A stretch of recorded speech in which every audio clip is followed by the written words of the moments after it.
Olá, sejam bem-vindos ao programa Face do Poder desta quinta-feira, 25 de agosto de 2022.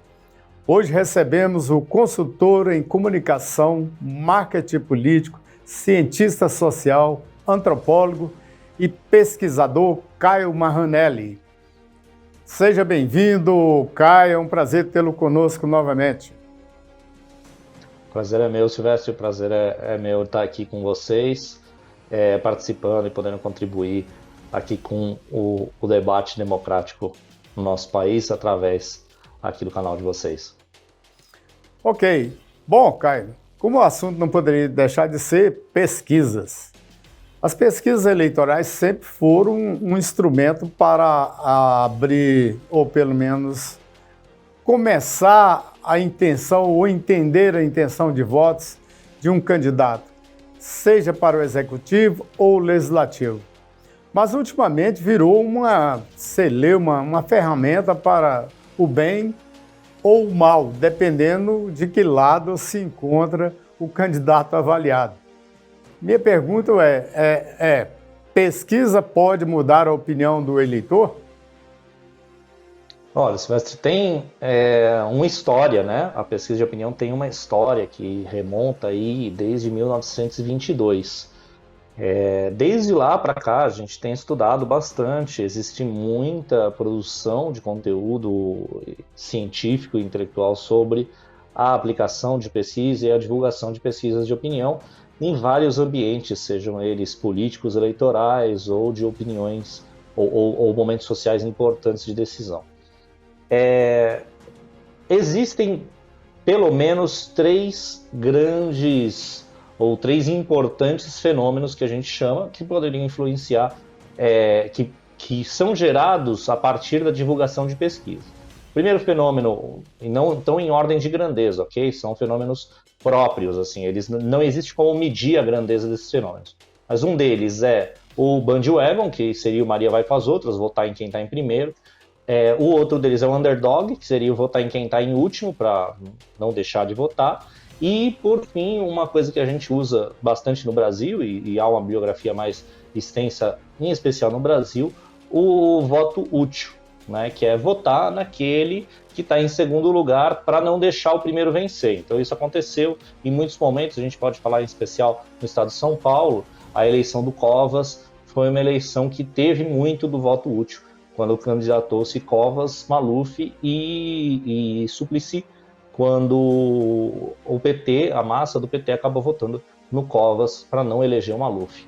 Então isso são fenômenos possíveis, mas não são fenômenos determinantes necessariamente. Cada ambiente eleitoral é um ambiente próprio que leva a influências ou não. Às vezes a pesquisa acaba também não influenciando. Existem ambientes não só fora do Brasil, mas dentro do Brasil que as pesquisas acabam não influenciando. Há públicos que a pesquisa acaba não influenciando. Então, assim, a pesquisa é uma das coisas, quando são colocadas no meio de comunicação, que pode vir ou não a influenciar o voto. Não existe uma resposta certeira sobre se influencia ou não. Ok. Bom, já que nós estamos falando sobre pesquisas, se formos ser guiados pelas pesquisas, pelo menos a profusão de pesquisas que tem hoje, Bolsonaro terá que conquistar nesse momento, ou pelo menos até pelo menos durante esse mês, mais ou menos 10 milhões de votos para alcançar seu oponente Lula. Isso de acordo com as pesquisas. Você acredita que haverá tempo para o presidente conquistar esse eleitor aí, esses 10 milhões de eleitores?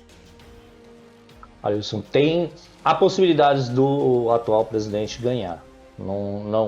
Não é possível dizer que ele perdeu todas as chances. Ele ainda tem chance de conseguir um cenário onde no dia 2 de outubro ele seja vitorioso.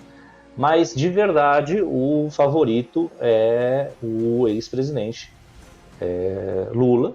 É, de fato, o favorito hoje, principalmente nesse ambiente onde o que a gente está vendo é o adiantamento do processo de decisão eleitoral. Quer dizer, os eleitores estão se decidindo de uma maneira que o Brasil nunca viu tão antecipadamente. E isso, de certa maneira, é responsabilidade do próprio atual presidente, que tende a perder as eleições. Porque ele manteve um discurso eleitoreiro, um discurso eleitoralista, um discurso de campanha de eles contra nós durante todo o seu mandato. Então isso continuou mantendo as opiniões muito cristalizadas e houve pouco espaço, em especial para a presidência da República. Houve pouco espaço para novas conquistas, tanto de um lado como de outro. Então o que a gente está vendo é a cristalização do posicionamento dos dois, acontecendo desde o momento que provou-se que o ex-presidente Lula era inocente por falta de fato de construção de um processo límpido e correto conforme os ditames democráticos. Então, é isso, assim, a gente tem um cenário onde sim, o Bolsonaro pode vir a ganhar, mas o Lula é o favorito e existe realmente muito pouco espaço para conseguir virar essa situação. Caio, tem hoje foi divulgado foi divulgado, se eu não me engano, pela Exame, a pesquisa da Exame Ideia, que mostra Lula e Bolsonaro praticamente empatados em termos de rejeição, algo próximo ali, digamos, de 45%.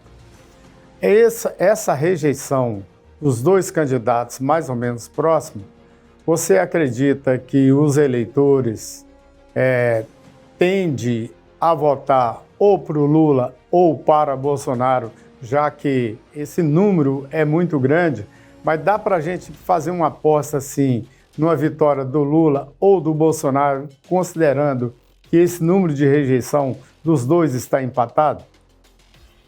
Mas primeiro que eu não aposto. Eu não ponho dinheiro em aposta, em jogo nenhum, em nenhuma possibilidade, porque eu sou contra apostas.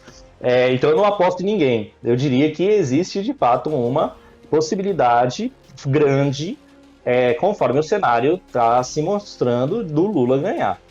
Sobre os dados de rejeição, assim, sobre os dados de intenção de voto, não há como discutir muito. De fato, todos os institutos mostram uma variação próxima da intenção de voto entre Lula e Bolsonaro, que varia aí normalmente por média 10 pontos percentuais, é o que tem variado.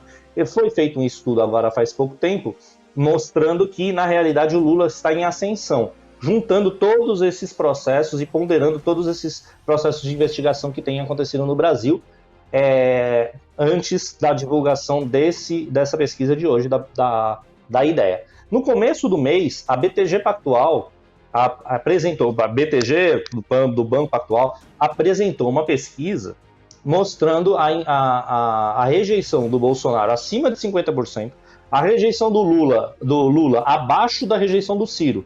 Então, a rejeição do Lula com 30% e a rejeição do Ciro com 40%. Então, assim, qual que é o problema?